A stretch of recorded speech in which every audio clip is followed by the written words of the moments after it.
later in the programme. Danny Ayalon, I'd like to get your view on what has happened to Israel. This man was once the member of a terrorist group. He was outlawed. He couldn't take part in Israeli politics. He's now polled to get 14, possibly 15 seats and could be the security minister. Well, Ben-Gvir is certainly the unique phenomenon in Israeli politics, especially for these elections. He is, I believe that people vote for him not so much because they believe in his great leadership, but I think they're fed up with the system as such. And he's the only one who shows to be against the system, outside of the system.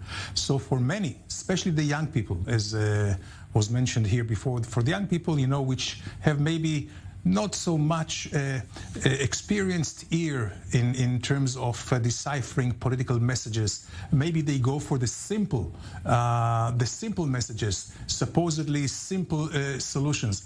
I think this is what kind of buoys him up. Whether it will be long-standing for elections in the future, I'm not sure at all. They have been in the last, I would say, 20 years. There have been some fed parties in almost each election that disappeared after one or two elections. So this may be the same here, unless he becomes such a statesman, unless he becomes such a great politician and would have to actually become more centrist. If this is not the case, I'm not sure he will last long. All right. Loai, if I could bring you in. Loai Al-Sharif, peace activist and expert in Arab-Israeli relations over in Abu Dhabi. I mean, the Emirati foreign minister himself recently issued a warning. He said this is someone who uses very diplomatic language and doesn't get involved in other countries' politics, but he said he was generally concerned about the prospect of a far-right government in Israel, which would include Ben-Gvir. I mean, is this someone who could really damage the relationship between Israel and the UAE? Well, Laura, I don't want to interfere in the Israeli election or how to say this, in some sort of comments made by His Excellency Sheikh Abdullah bin Zayed, but I'll just make one thing clear. I believe this was this meant a very clear message that the next Israeli government should, I know where this comment comes from. It comes from that for 2 years now, the Abraham Accords, to be very honest with you, they are flourishing, but they are struggling. They are not growing at the rate that we all expected, because they were going so fast and now they're hurdling.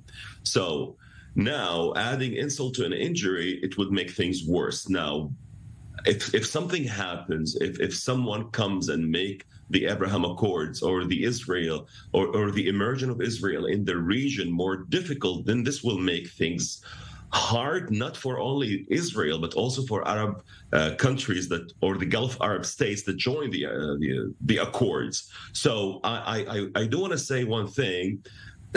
Whoever Bibi, if Bibi wins, let's say Bibi wins, whoever Bibi puts in his government, whether it was in Misrad al-Quds, the Ministry of Foreign Affairs, or it was the Ministry of Interior, it doesn't really matter. But I just want to say that these individuals, if they have extreme views on the Palestinians or on the Arabs, this would make things worse. Now, would the Israelis, the normal, regular, ordinary Israeli who lives in Tel Aviv or in Haifa, wants to make this agreement between the UAE, Bahrain, Morocco, and Israel grow and flourish, or want to make it like stall?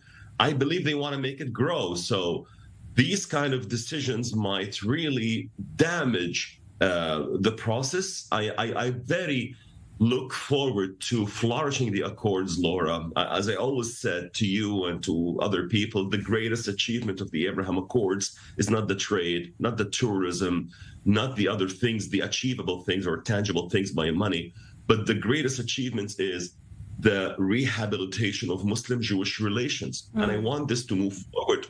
We cannot move this forward if we have extremists on all sides. But I'm just saying, any extremist who comes on board the next Israeli government will damage this, and no one wants to damage this.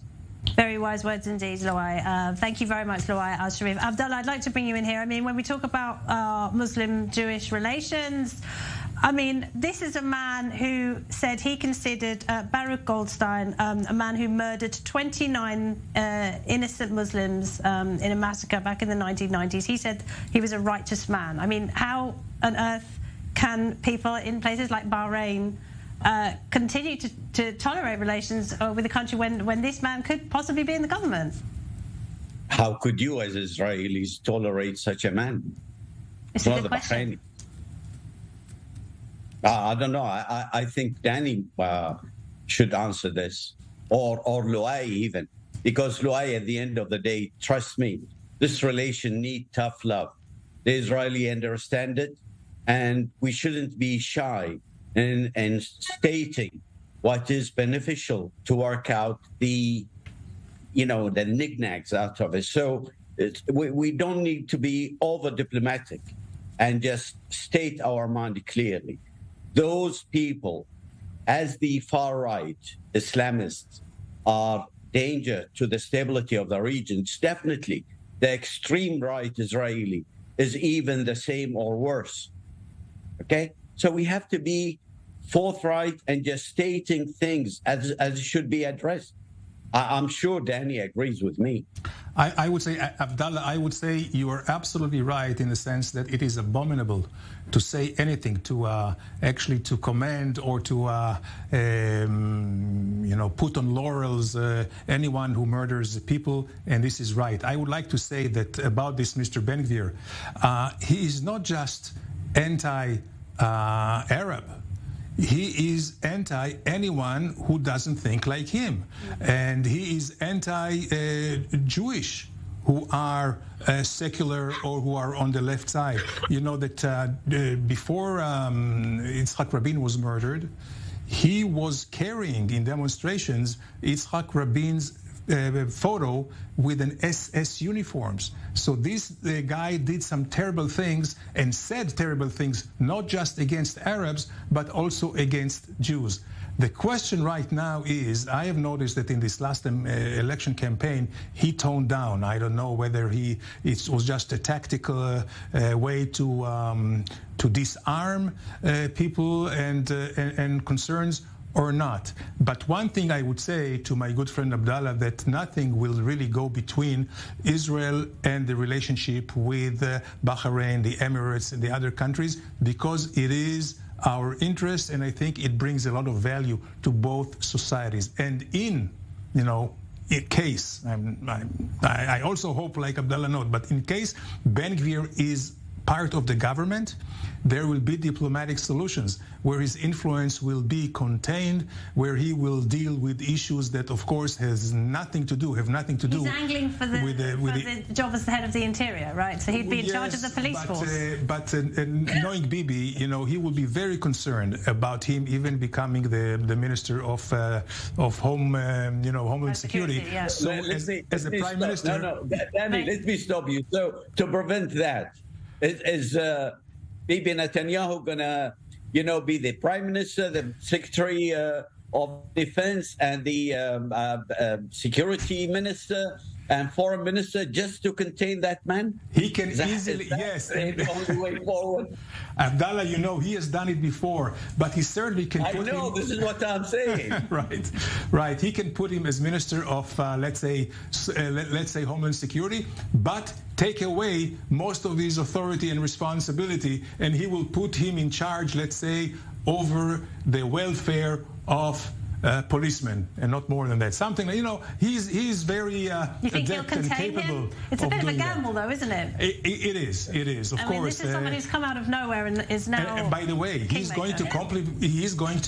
in government, he's going to complicate relationship not only between Israel and its Arab friends, but also between Israel and Washington, D.C. And there have been some messages from Washington, D.C. to Israel. And Europe, of course, and many other good friends of all of us. All right, so as I said at the beginning, a lot at stake in this election. Danny, thank you very much indeed. Danny Ayalon and Abdullah Al-Junaid as well. Luai Al-Sharif as well. Thank you to you all.